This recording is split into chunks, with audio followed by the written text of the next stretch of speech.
Kapatid, saglit lang. 1 minute lang to, mabilis na mabilis lang. Kung feeling mo na parang napakadami mo nang nagagawang kasalanan sa araw-araw at kahit iwasan mo, lagi na lang bumabalik yung kasalanan na gagawa mo, huwag kang mag-alala. May sagot ang Panginoon dyan.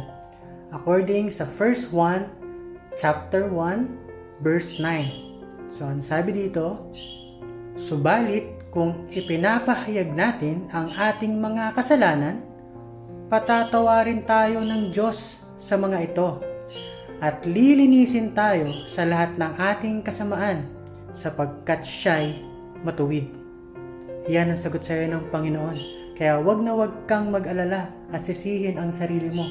Hindi galit sa iyo ang Panginoon. Galit siya sa kasalanan. Ang kasalanan na nagagawa mo ay ihingi mo ng tawad ng buong puso. Hindi importante kung ano ang sasabihin mo sa bibig mo, kung hindi ang nilalaman ng iyong puso. Tandaan mo, nakikinig ang Panginoon kahit hindi ka magsalita dahil nalalaman niya sa puso mo ang totoong pag-ibig na kailangan mo para sa Panginoon. Amen. Shalom, shalom. God bless you and take care always. God bless. Look to the cross where I gave love upon that cross.